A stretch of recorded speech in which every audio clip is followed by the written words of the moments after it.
Welcome to New North, a podcast where we interview great people redefining life after 50, who have perfected the art and science of successful longevity.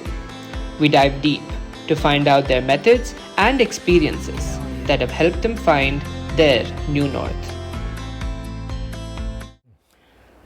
Welcome, dear audience, to another episode of New North. As you know by now, that New North is focused on the science and art of productive and happy longevity. And as part of this podcast series, we are bringing to you a lot of interesting conversations with very eminent people who are known as super agers, who are doing a great job of being mentally and physically highly productive, even in their advancing years. Today, of course, we have with us a very eminent and celebrated economist, Dr. C. Rangarajan. Considered by many as a national treasure, he's also a winner of or awardee of Padma Vibhushan. So, welcome, sir, to this podcast. Thank you for joining us. And I think before we start, I'd like to give a little introduction to the audience about your background. Of course, it's not possible to do justice to Dr. Rangarajan's contributions to the country over a 50-year period in just a few words, but I'll do my best to perhaps present some highlights of your career. So basically in 1960 he left for the US to do a PhD at the University of Pennsylvania in economics, and I think he got his PhD in 1964. And then for the next few years he spent time in the US at NYU, New York University, in what is now called the Stern School of Business, as a professor of business and economics. And then 1972 he returned to India permanently to live and work here, and he joined the famous IIM Ahmedabad faculty, where he was there for the next 10 years. And eventually in 1982 he moved as a deputy governor to the Reserve Bank of India, and that thus began his career in public service as a noted public policy maker and of course a very high impact central banker. 10 years after that, just after liberalization, he was sort of elevated to the position of the Governor of Reserve Bank for the next 5 years, 1992 to 1997, which of course are the turbulent years of India's economic history, of which I'm sure he will share a few stories with us. And thereafter, in 97, after he stepped down, after a very illustrious career as a central banker, he was then posted to the city of Hyderabad as the Governor of the Unified State of Andhra Pradesh at that time in the Raj Bhavan. He spent 5 years there. Then after that, he went back to Delhi as chairman of Finance Commission for 2 years.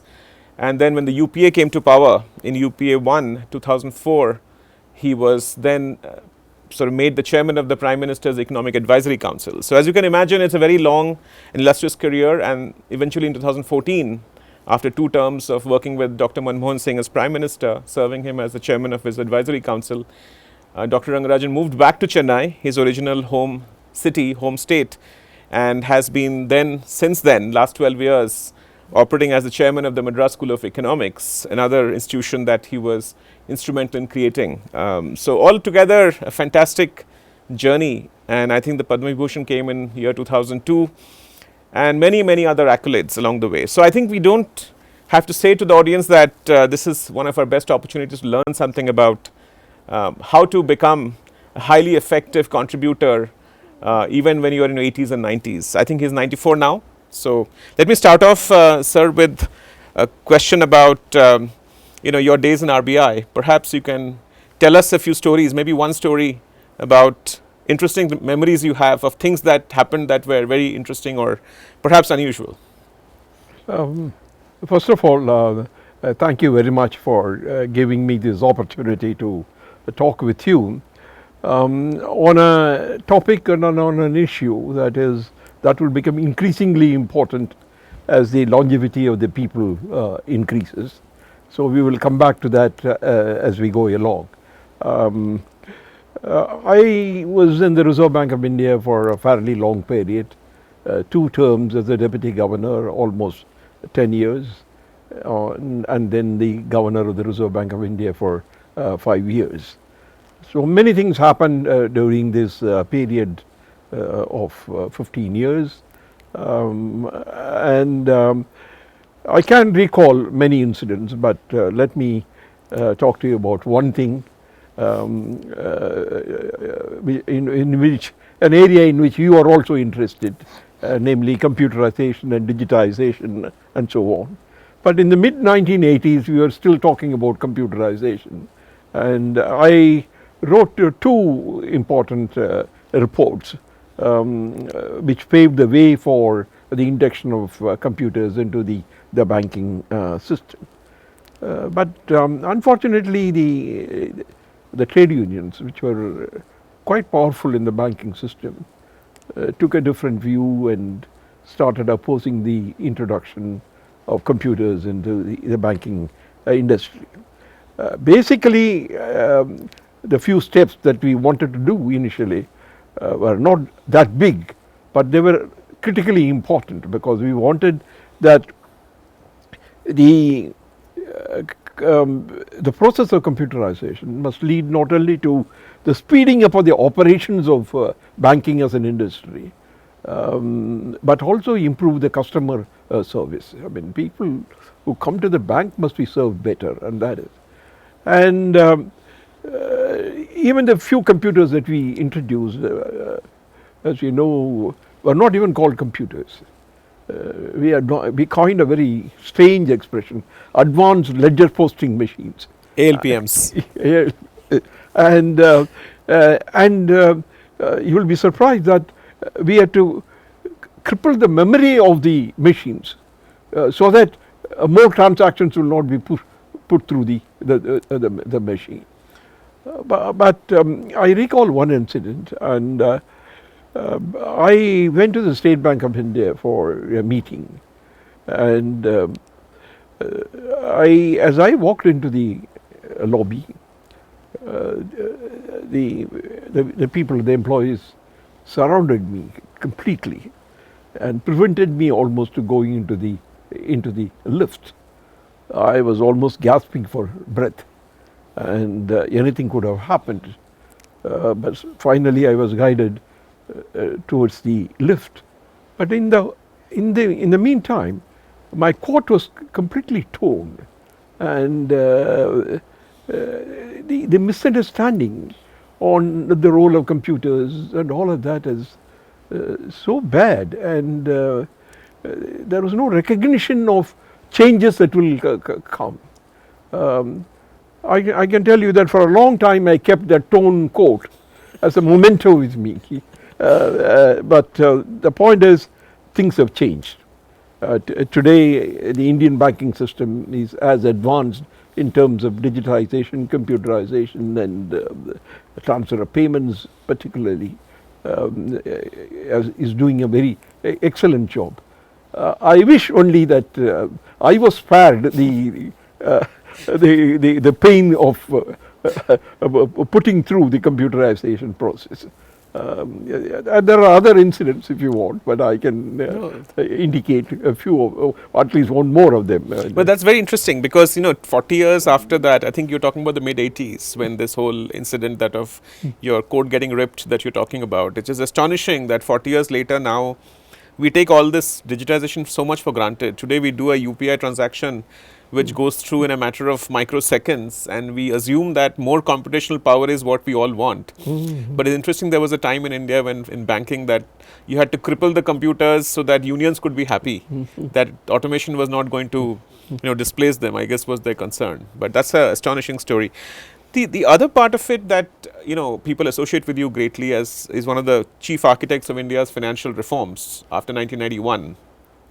The liberalization, globalization, privatization triad that we talk about, after which India changed forever actually in the last 35 years. Are there any stories from your RBI days as governor, post-liberalization, that you remember that were also dramatic? I think many things happened as part of the liberalization process. But initial to it was the need that we had to put the problem that we were facing into some kind of a solution, because the 1990-91 crisis was triggered by a severe balance of payments problem. We had to first tackle this before we can introduce the reforms. I do think that between 92 and 97, a whole lot of reforms were introduced in terms of monetary policy, in terms of the exchange rate regime. I mean, we moved to a completely market determined exchange rate system. We reformed the banking system, allowed more competition, new banks to be set up, and Basel norms to be introduced, and so on. So there are many other aspects of it, but I would recall one instance where we had to act promptly and severely, but that had also put us in great strain. In 1991, when the balance of payment situation became worse, the country's reserves were only equal to 3 weeks of imports. What we feared most at that particular time was whether there will be a default in the repayment of our any installment of loans. That we wanted to avoid. I mean, that if that had happened, then the country would have got such a bad name, and to retrieve it would take a very long time. So we went around the world to talk to people, to the lenders, and get loans. But at the same time, there was a view held by the lenders that India has a large reserves of gold, and why we were not using it for the purpose of solving the problem. The gold holding in India is scattered. There is gold in every household. There is gold on every woman in our country. But that is not the gold that we can use. I mean, I think that is not possible.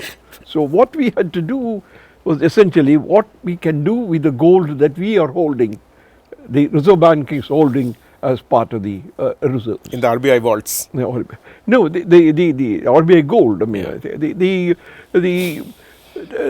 but we are bound by the RBI Act. The RBI Act permits Reserve Bank of India to borrow only from another central bank. We can't borrow from anybody Market. else. And the Act also clearly says that only a given percentage of the total gold that we hold can be held outside. We negotiated, and the Bank of England and Bank of Japan agreed to give us a loan to overcome the immediate problem. But they said it can be given only against a pledge of gold. We were also prepared, but they insisted that this gold should not be in India, but the gold should be outside India. Well, the lenders have their say, so we decided to do it. So we decided to ship 44 tons of gold from Reserve Bank of India's reserves to London to be kept in the Bank of England. It is not a sale. It is only a loan against which the gold is kept as a. It's collateral. Right. So the interesting thing is how to send this gold abroad, and the kinds of difficulties that we faced are immense. People may think that when we say the gold is kept as reserves, it is there in gold bars. No, they were in the form of Queen Victoria coins, and many other things. So the Bank of England says that we can give a loan against only gold considered to be good for London delivery, which means blocks of gold with a print on it, good for London delivery. So we then negotiated. They said that you send the gold, we will give you 80% or 90%, I don't remember exactly, of the value as a loan. But once you come and converted it, you will get the 100% value of what we have agreed to. So that is it. But then the physical act of transporting gold was a big issue. Bulk of our gold is kept in Nagpur. It's only a small part of the gold is kept in Bombay. We didn't want to transport by road any gold from Nagpur to Bombay. So we took this, but as I told you that we had the gold was in various forms, but it was also difficult to transport 44 tons of gold. Earlier, when we were transporting small quantities, we sent it through the commercial transport, air transport. But then the foreign airlines came to us and said, no, we can't take any more. We are running a big risk. Therefore, we chartered a flight. And look, imagine a flight standing there in the airport with 44 tons of gold. We were accustomed to looking at 5 grams and 10 grams of gold. Here are 44 tons of gold. And we were transporting it from the basement of Reserve Bank of India's main office to the airport. And it was it was being carried by what we call in the Reserve Bank of India a bullion van. And it went. And I used to get a message as the bullion van passed every traffic signal. This is probably completely previous to mobile phones, so you don't have the mobile phone advantage. Those were completely different days. And finally, at one point, the bullion van stopped, and it fell into panic. But fortunately, it was overcome, and the bullion van went, and then of course it was transshipped. We got the loan. There was no default, but then we continued with other things and so on. So we did a lot of things. I think some other time one can talk about the reforms, but today's topic we should go to. So I mean, this is an amazing story as well, because from having to give collateral in the form of gold to get loan, you know, hear that at the retail level, at a family level, you don't hear it at the national level. This kind of a story, the pawn shop story for the nation. From there to being the third largest economy of the world, or at least approaching that, is quite a journey itself. So you're right. So let's talk about today's topic, New North. This idea of what does it take, what makes for successful longevity in terms of being productive, being happy, being successful. I think when you stepped down from your final official act in 2014, I think you were probably at that time 82 years old, if I'm not mistaken. And most people would say 82 is, you know, good enough. I mean, how much more do you want to work? But even after that, for the last 12 years, you've been so productive in terms of prolific writing and so forth. So what do you think you did to prepare for this transition after your active life? And what do you think most people in your situation should be doing as the transition into post-active life? Aging is an inevitable phase in one's life. At some particular point, all people have to age. But the real question is that when people age, how do they carry on with an active and fulfilling life? This is a real problem. There are many issues that come, which apart from the main issue that you raise in terms of retired life. People retire most of the time when they reach the peak in their career. And suddenly there is a drop in terms of income, in terms of facilities available and so on. Therefore, one must be prepared for it and one must plan for it. That's not the topic for our discussion today, even though there are a lot of people now who discuss about it, the cost of medical aid becoming more and more costly, and therefore, what do we do? That apart, I mean, I think that is an issue that one will have to address. That apart is a question about how do you have satisfying life? What is it that one can do? Should one be doing what has been doing in the past, or should one break away from that and do totally different things? That is something that some people have done, totally different from what they have been doing in the earlier part of their life. therefore, the question is that um, um, how do you prepare yourself for it? We prepare for our, let us say, in the early part of our life, our academic career and so on and so forth. But nobody really talks about preparing for the life after retirement. And I think there is something that is to be said about it. And what is it that we should really be doing? And if I look back, I was fortunate in some ways that even though I was little over 60 when I completed my governorship of the Reserve Bank, I was called upon to shoulder many other responsibilities, and almost for another 2 decades until 1982, as you mentioned. I'm sorry, 2014. 2014. I mentioned. I was in charge of many things, but finally, the point was reached when I said that this is the end of this, and therefore, what should I do? The idea is that what can I usefully do?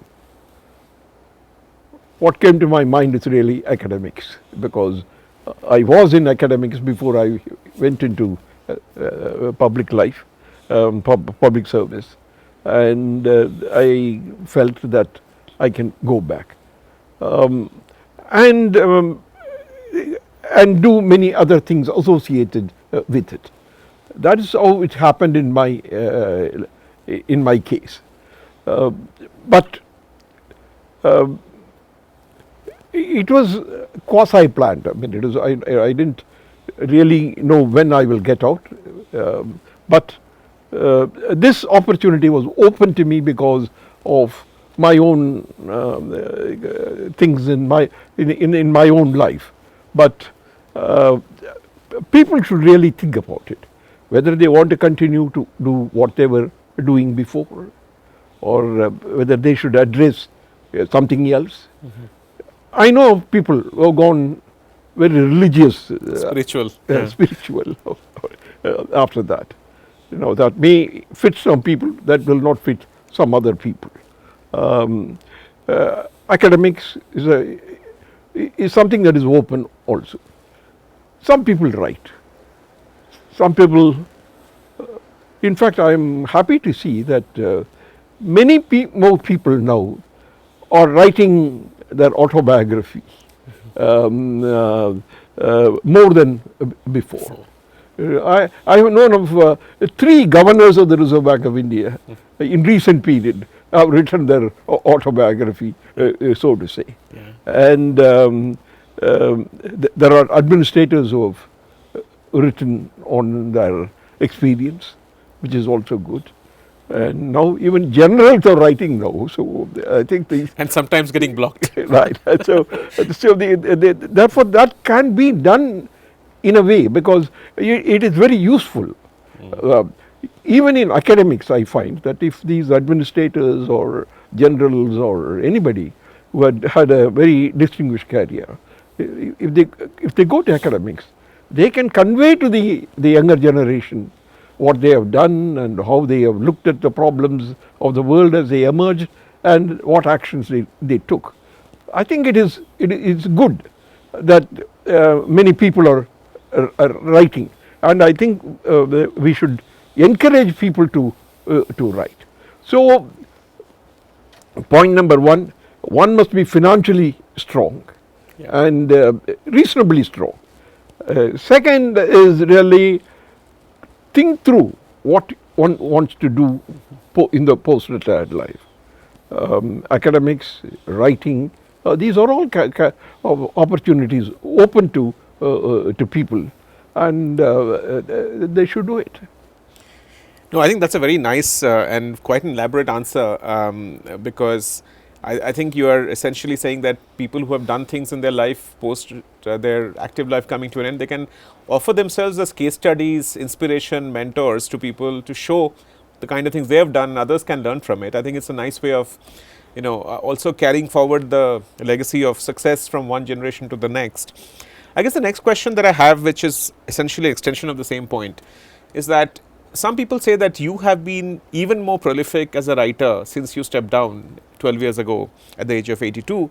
And in the last 12 years, you've written, at least when I count your op-ed articles, you're doing at least 2 to 3 op-ed articles a month, even now. And not all of them are just English text. A lot of them have math, a lot of them have equations.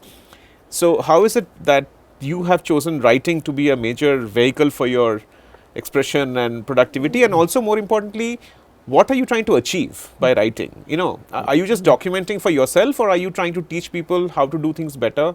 What is your underlying motivation to write so much? Partly, the answer lies in the fact that prior to my career in public service, I was an academic, and for quite some time. I mean, I think almost about 10 years in IIM Ahmedabad, but 1 or 2 years, to 3-4 years at New York University, and 1 or 2 years in Indian Statistical Institute, and so on. So therefore, writing came to me as something very natural. I mean, it is not something on which I had to really goad myself to do it. As I mentioned earlier, I also wrote a quasi-autobiography because I didn't write about my early childhood and so on and so forth. I started only from the time I entered the Reserve Bank of India. So it is called Forks in the Road, My Days at RBI, and beyond. Beyond that, I have been writing, because these articles that I write are some things that about which I have been writing even when I was in public service. As you know, that I have been the chairman of as many as, I don't know, 10 or 12 committees on various subjects. Therefore, writing about issues of critical importance has been with me. Now I took a slightly different turn and wrote it in a way in which the articles could be read by not people with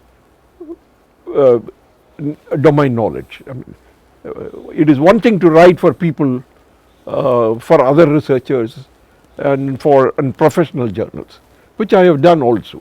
But the writing for the general public and getting across the critical importance of some other issues is something that appealed to me. I remember when I first started writing that writing for a journal and writing for a newspaper or something requires the ability to write quickly. When some event happens, then the comment on that event must come within the next 3-4 days. News cycle, in the news cycle. Yeah, right. So yes. the delaying and writing is not the kind of thing that newspapers want. Yeah. Because academics write, but academics write at their own pace. Yeah. It is not as if they are compelled to write tomorrow or day after. Deadline is not. Yeah, there is no deadline there, and they think calmly and write. But here it is, and that is the one on which I have to train myself more. Speed of writing. Yeah, so the speed of writing, think very deeply. So in the night you think, and in the morning you go to the sit before the table and start writing. So since I was also associated with the academic institutions in the post-retirement period, it seemed to be a natural fit. So, but I am also seeing that many past administrators and others have also started writing as columnists these days. Right. So fantastic. So I think in many ways, I'm curious about following this path to, it seems like writing is one of the vehicles through which you stay mentally alert, fit, and engaged with larger events. I think when you're describing what you do, I was thinking that people write about financial literacy or financial education. You're giving the country a macroeconomic education or macroeconomic literacy through your articles, is how I think many of us see it. But the question around what are the things you do for your own, having a mental fitness, physical fitness? How do you look at your day? What are things you do that keep you sort of in a good state of mind? One issue, being physically fit is not entirely in one's hand. Yeah. I have seen many people who fall sick and become the victim of some very chronic or very serious diseases that over which we have no control. And if that happens, it happens. Then your career is moved in one direction. Barring that, one can reasonably maintain a good health. My own practice may not fit somebody else. But I do have my dinner at 7 o'clock in the night and go to sleep at 9 o'clock. Yeah. For many, this 9 o'clock may not be maybe the right time, but 9 o'clock. But I get up at 5 o'clock in the morning. Yeah, so I do some exercise. I needed to do some exercise because my hand is not working properly or something. But the point is that I get up at 5 o'clock, go through all of it, and by the time about 7:30 or 7 o'clock, by which time many people get up, I'm ready for doing things. So I do go to my office by 9:30 every day and start writing, doing things. People come to me for advice. The institutions need advice, so I do that. So whether this is the practice that everybody should do, I'm not sure. But the point is that some regularity in habits and regulating the intake of food and other things, it really helps to maintain one's health. Mental alertness again is what kind of work one does. When I started writing the book, it took me 2 years to write the book. Therefore, systematically one has to sit down and find out how many chapters can we write in 1 month and so on and so forth. So that will come. So that is also associated with in what way you have decided to spend your retired life. So it is difficult to advise that you follow this, you follow that in order to be mentally alert or fit. But regularity, in my opinion, is the key. I think you made a few points. Sleep, rest, food, exercise, and structured behavior through the day. That there's an old saying that structure will set you free, meaning that in a way structure is the most liberating thing, that if you follow it regularly you can be free to do many things. So it looks like you're following that.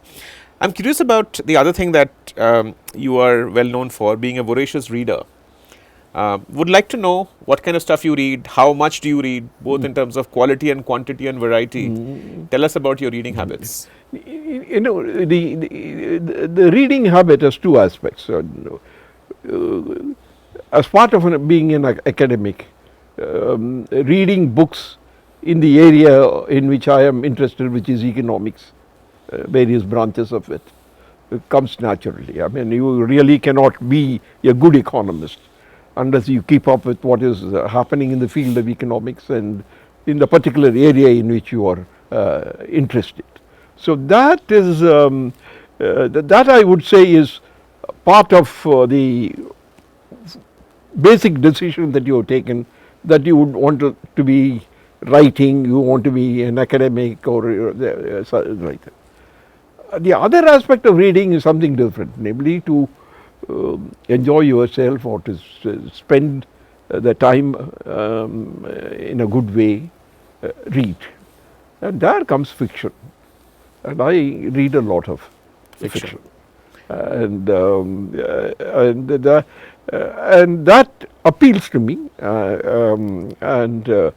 COVID-19 also played its role because one never went to office, so for months together one was staying at home, and I would also pay my compliments to Kindle, which enabled me to read these novels with the font that I require or I enjoy. So I do. I mean, I think, I think reading good fiction is enjoyable and also instructive. I'll come to that. So I want to understand, before I come to why fiction helps, what is the quantity of reading? I mean, how many fiction books do you read in a month? I think it speeded up after COVID-19. Yeah. But perhaps I read 2 to 3 books a month. In fiction? In fiction. So, and that is outside what you read for economics, which you already mentioned. Yeah, that is a separate story I think I treat it as part of my work. So you've retired from public service, but not retired from being an economist. I mean, that is the key message here, that you continue to be an active economist. Okay. So, but why do you think fiction is so appealing? Fiction is of various types. Fiction just for the pleasure of reading and forgetting about it. Fiction which stays with you and you can recall, and some of the sentences, some of the phrases are really very interesting. So nowadays it has become possible that you read the best literature or the best fiction not only in English language but in various other languages, and they get automatically translated. Right. These days in the field of literature, English is not the only language in which the prizes are given. I mean, I think it's Korean. Therefore, I like it that way, and in some sense, it makes you introspect and look at life, and in that sense, it's a great compliment to the way in which you want to live in the retired life. I mean, I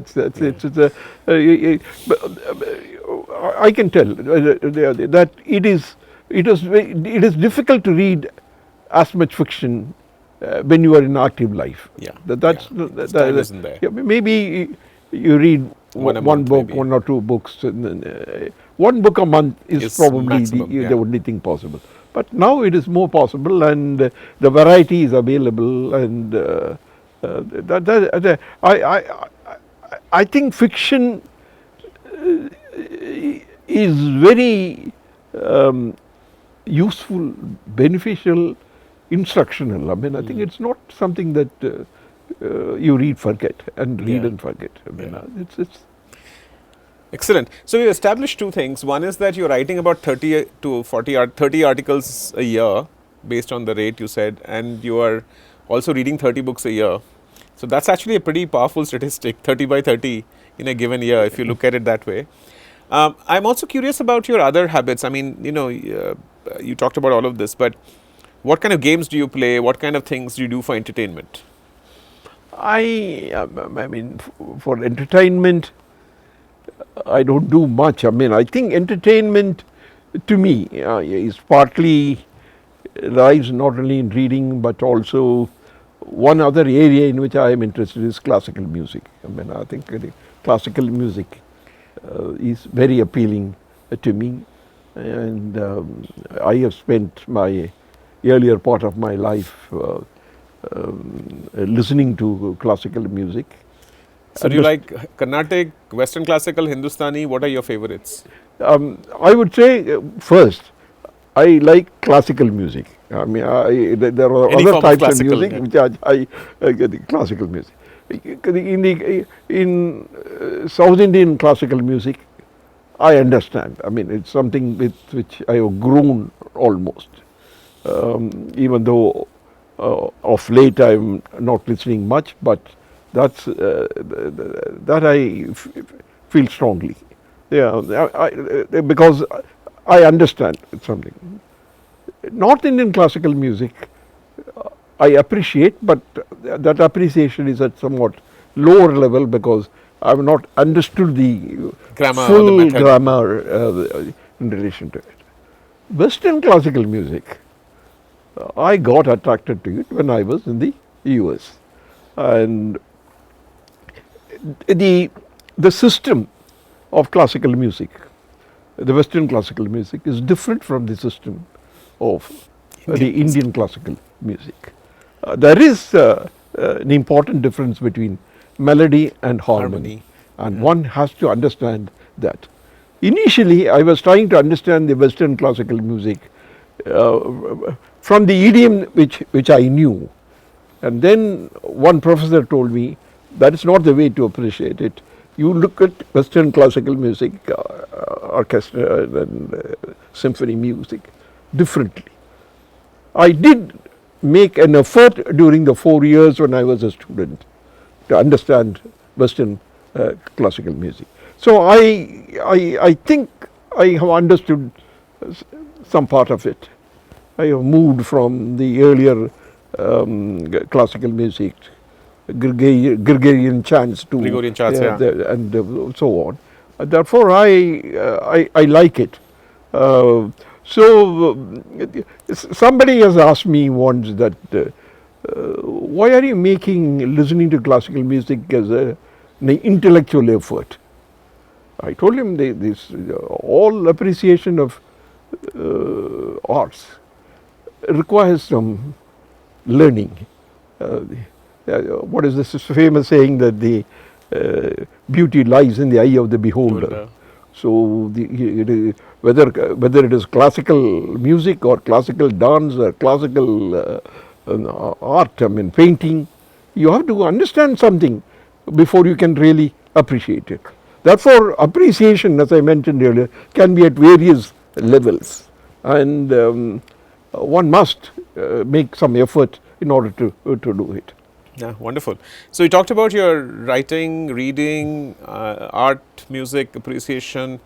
Do you play games? Do you play anything that you do? You know, I think having an iPad, I do Sudoku. One immediately after lunch.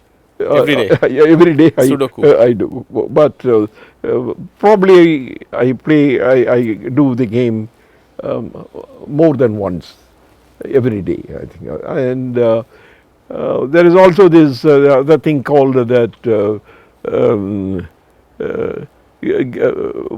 word guess or something like Word that. guess. And you really suggest a word or 5 letters, Yes, and then you manipulate them, and then you get the result.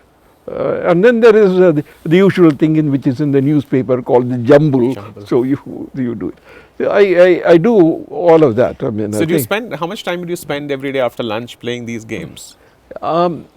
not all games I play immediately. But whichever after you lunch. do, yeah. I play Sudoku one, but it takes about 20 minutes or 20 minutes. 25 minutes to finish that. The other ones I do in between when I have the time. I usually come home by 3 o'clock or 3:30. Then I have the space, the time to do, and I do it. As you know, I'm sorry to say that my wife is no more, and therefore, in some sense, I feel lonely in the house after that time. I do this, but these are entertaining. I mean, some of them make you think very hard in order to get the result. Yes, wonderful.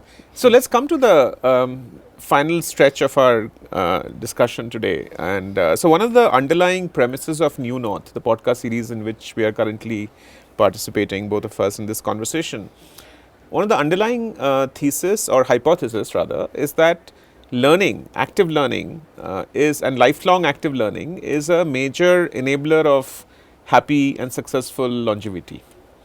It's a hypothesis. Time will tell. Part of the reason we're doing this is also to understand that phenomenon by talking to people who have done it successfully. But we are collecting empirical evidence from which we hopefully eventually hope to derive a framework of understanding.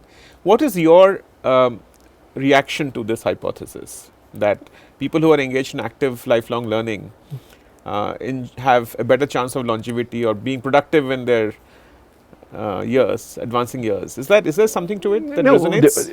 The word learning needs some interpretation, because it is you in one's retired life, one is not necessarily. It is not necessary to really learn something new or something that comes to some people, but it doesn't come to other people. But what I would say is that your own experience, one's own experience, can be projected into this new phase of your life, and do whatever you like, which is best. If one can identify things that attract him, that interest him, one should do that.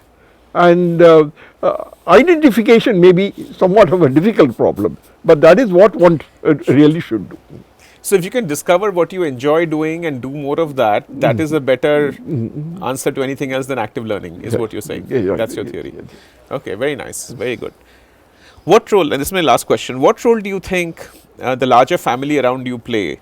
What is the role of the family in longevity? Do you think there is something there that, do you feel like you've seen some patterns in which the role of the family in supporting people as they're getting older, helping people grow older better, is there such a thing? I think there is something to it. I mean, in fact, the family is a critical part of one's total environment, and the support of the family certainly can make one enjoy. And in this thing that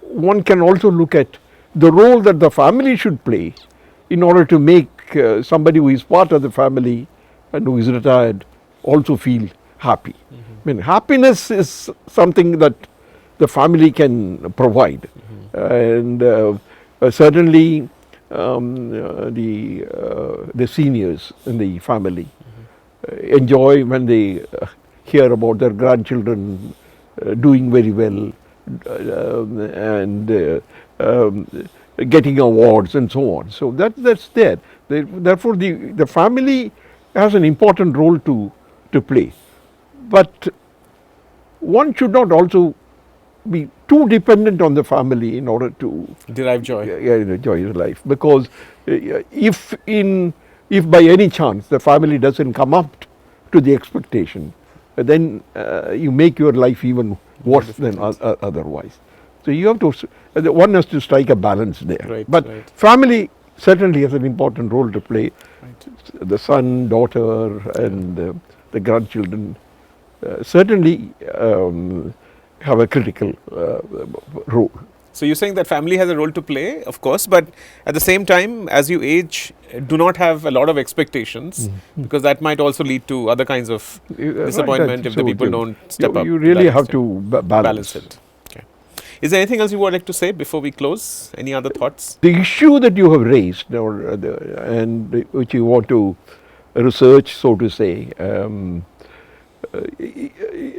is becoming increasingly important, as we mentioned in the earlier part of the longevity, and therefore one must really think about it.